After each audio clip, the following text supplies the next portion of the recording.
पंचपल्ली rural association of youth and advancement of society प्रयास आनुकूल्य पंचपल्ली सोमनाथ सरकारी उच्च विद्यालय निकट बात्या आश्रयस्थल ब्राह्मण कुशढ्य शनिवार दिन रज उत्सव महासमारोह अनुष्ठित हो जाए। अवसर एक सभा अनुष्ठान सभापति ललाटेन्दु दास पुरोहित और संपादक कुलमणि बारिक तत्वावधान होता। स्थानीय लिटिल फ्लावर इंग्राजी माध्यम विद्यालय अध्यक्षा रश्मि रंजिता मिश्र, मुख्य अतिथि शिशु नाट्यकार भिकारी चरण प्रधान, मुख्य वक्ता बेगुनिया गोपबंधु उच्च विद्यालय प्रधान शिक्षक प्रमोद कुमार स्वाई और पंचपल्ली सोमनाथ सरकारी उच्च विद्यालय पंचसखा शिक्षा सेतु संगठन सभापति देवराज विश्वाल सम्मानित अतिथि रूपे जोग देइथिले। ओडिशार कृषि भित्तिक पर्व रजर महत्व संपर्क में आलोकपात करथिले।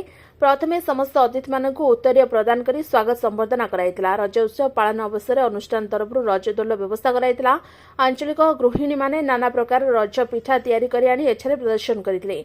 लोक नृत्य गुरु गोविंद चंद्र जाली, चित्रशिल्पी अक्षय कुमार महारणा और नीरू महारणा, नाट्य निर्देशक सत्यनारायण महारणा प्रमुख विभिन्न प्रतियोगिता परिचालना करी प्रतिभा अन्वेषण करथिले। बहु संख्यारे कुआरी कन्या, युवती, बहु और महिला मानक मध्यरे जोची रंगोली, म्यूजिक चेयर, पुच्ची खेल, संगीत, नृत्य, रजपिठा प्रस्तुति, मेहेंदी आदि प्रतियोगितार आयोजन कराइतिला।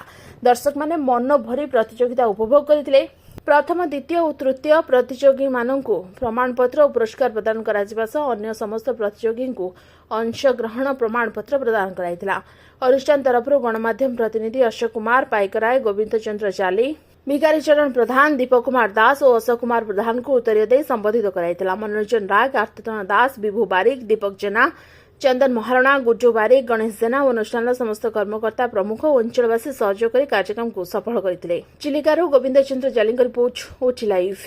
अधिक खबर देखिए ओटी लाइव को सब्सक्राइब करंतु एवं ए खबर को अधिक शेयर करंतु।